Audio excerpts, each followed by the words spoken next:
मान लेते हैं कोई ऑब्जेक्ट, जैसे कि यहाँ पर स्क्रीन पर कोई कार शो की गई है, किसी स्ट्रेट रोड पर यूनिफॉर्म एक्सीलरेशन के तहत मूव करती है।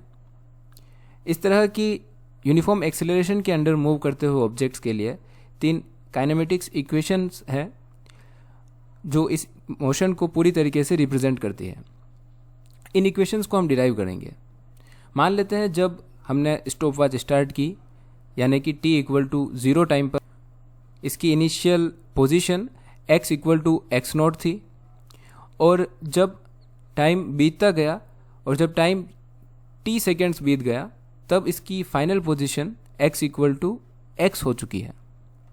और इस दौरान इसकी वेलोसिटी जो कि शुरुआत में u थी से बढ़ती हुई एक यूनिफॉर्म एक्सीलरेशन के द्वारा इसकी स्पीड बढ़ रही है और इसकी वेलोसिटी बढ़ती हुई v तक पहुंच जाती है। इसका ग्राफ से हम इस वेलोसिटी चेंज को और अच्छे तरीके से समझ सकते हैं। यहाँ पर नीचे हमने इसकी मोशन का ग्राफ बना रखा है। तो इसमें हम देख सकते हैं कि जैसे जैसे ये कार मूव करती है वैसे वैसे इसकी इनिशियल वेलोसिटी u से बढ़ती हुई फाइनल वेलोसिटी v के इक्वल हो जाती है। तो इस पूरी मोशन के दौरान हमने इसकी वेलोसिटी और टाइम का ग्राफ ड्रॉ किया है। इस ग्राफ का यूज़ करते हुए हम काइनेमेटिक्स इक्वेशंस डिराइव कर सकते हैं। इस ऑब्जेक्ट की इनिशियल वेलोसिटी हमने u कंसिडर की है और फाइनल वेलोसिटी v कंसिडर की गई है। इसका एक्सीलरेशन एक यूनिफॉर्म एक्सीलरेशन माना गया है और इसको हमने a के इक्वल माना है। हमें यह पता है कि वेलोसिटी टाइम ग्राफ का जो स्लोप होता है वो एक्सीलरेशन के इक्वल होता है, इसलिए हम इस ग्राफ का स्लोप निकालेंगे और उसको हम एक्सीलरेशन के इक्वेट करेंगे, जिससे हमारे पास काइनेमेटिक्स की फर्स्ट इक्वेशन आएगी। सो इस लाइन का जो स्लोप होगा वो होगा change in velocity divided by change in time, क्योंकि वेलोसिटी को हमने यहाँ पर y एक्सिस पर लिया है और चेंज इन वेलोसिटी यहाँ पर bc के इक्वल होगा। So this is our delta v, और यहाँ से लेकर के यहाँ तक का जो टाइम पीरियड है जिसे हम डेल्टा t कह रहे हैं।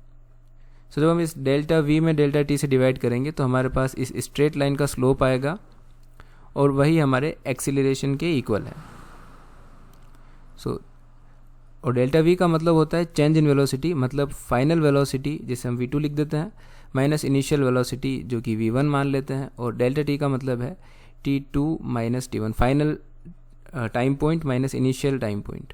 सो और यहाँ पर फाइनल वेलोसिटी को हम v मान रहे हैं, सो v माइनस इनिशियल वेलोसिटी को u कंसिडर किया गया है और फाइनल टाइम को हम सिर्फ t लिख रहे हैं और t1 जो है वो इनिशियल टाइम है जो कि हम यहाँ पर 0 मान रहे हैं। सो हमें मिला acceleration a which is equal to v minus u divided by t।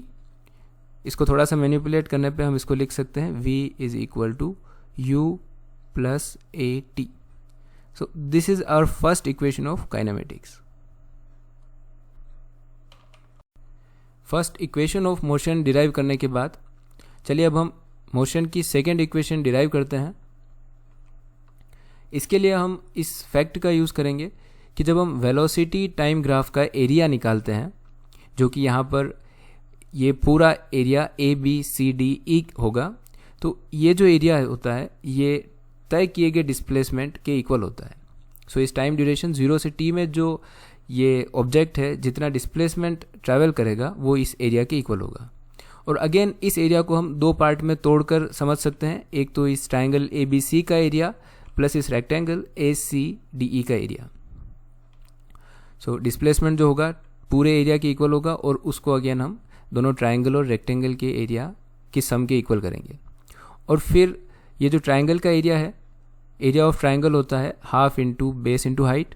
सो इस ट्राइंगल का एरिया होगा हाफ इंटू इसका बेस हो जाएगा AC के इक्वल और इसकी हाइट होगी BC के इक्वल।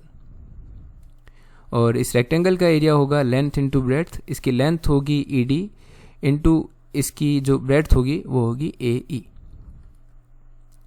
अगेन AC की वैल्यू जो है वो होगी यहाँ से लेकर के यहाँ तक की डिस्टेंस, और यहाँ पर टाइम जो है वो t के इक्वल है और यहाँ पर टाइम t इक्वल टू 0 के इक्वल है। सो AC की लेंथ होगी t minus 0 which is t, और BC की लेंथ होगी यहाँ पर जो वेलोसिटी होगी, क्योंकि ये इसका y कोऑर्डिनेट है जो कि v के इक्वल है, और यहाँ पर जो वेलोसिटी जो कि u के इक्वल है। सो BC जो है वो v माइनस u के इक्वल है, इसलिए BC की जगह हम v माइनस u लिख सकते हैं।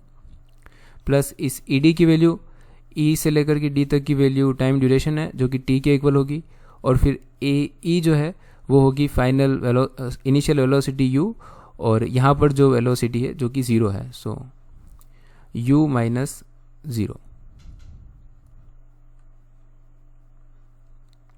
अगेन इसको हम लिखेंगे। अब v माइनस यू की वैल्यू हम फर्स्ट इक्वेशन से लिख सकते हैं। हमने जो फर्स्ट इक्वेशन डिराइव की उसमें हमने देखा v is equal to you plus A T है। सो यहाँ पर हम v माइनस यू को ए टी कंसिडर कर सकते हैं। सो v माइनस यू की वैल्यू ए टी होती है जो कि हम यहाँ पुट कर सकते हैं। सो v माइनस यू की जगह हम ए टी लिख देंगे। इससे हमारे पास आएगा half a into T square plus ये चीज़ u इंटू टी हो जाएगी। इसको थोड़ा सा रीअरेंज करके हम लिख सकते हैं delta x equal to u t plus half a t square. So ये जो इक्वेशन है ये मोशन की सेकेंड इक्वेशन है।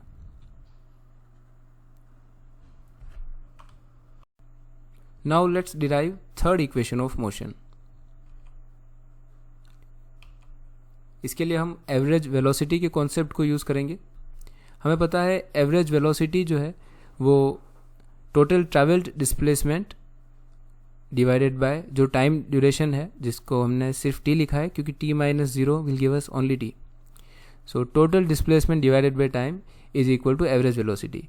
और दूसरा ये कि ये एक यूनिफॉर्म एक्सीलरेशन के अंडर मूवमेंट है और इनिशियल वेलोसिटी u है, फाइनल v है। तो हम अगर u और v का एवरेज निकाल दें which is u plus V by 2, तो ये भी एवरेज वेलोसिटी का ही फॉर्मूला हुआ। सो ये दोनों चीज़ें इक्वल होगी। फिर हम क्रॉस मल्टीप्लाई करके इस तरीके से लिख सकते हैं इसको, delta x equal to you plus V divided by 2 multiplied by T. और फिर इस टाइम की वैल्यू हम फर्स्ट इक्वेशन से यहाँ पर पुट कर सकते हैं क्योंकि अब जो हम इक्वेशन निकाल रहे हैं थर्ड इक्वेशन, इसमें टाइम वेरिएबल नहीं आता है। और फर्स्ट इक्वेशन है v equal to you plus A t. यहाँ से हम टाइम की वैल्यू निकाल सकते हैं which is v minus you divided by a. So ये वैल्यू हम इसमें यहाँ पर पुट करेंगे तो हमें मिलेगा delta x equal to you plus V multiplied by v minus you divided by 2 into A which is 2a। और v प्लस यू और v माइनस यू को मल्टीप्लाई करना हम आइडेंटिटी से कर सकते हैं a plus B I minus B से, जिससे हमें मिलेगा v square minus U square divided by 2a equal to delta x। और फिर इसको थोड़ा क्रॉस मल्टीप्लाई करके हम थोड़ा इसको और जमा के लिख सकते हैं। हम ऐसे लिख सकते हैं v square U equal to U square plus 2a delta x। कुछ लोग इस डेल्टा x की जगह s भी लिखते हैं। कुल मिला के डेल्टा x यहाँ पर डिस्प्लेसमेंट को शो कर रहा है। आप कोई और सिंबल भी यूज़ कर सकते हैं। सो ये जो इक्वेशन है ये थर्ड इक्वेशन ऑफ मोशन है।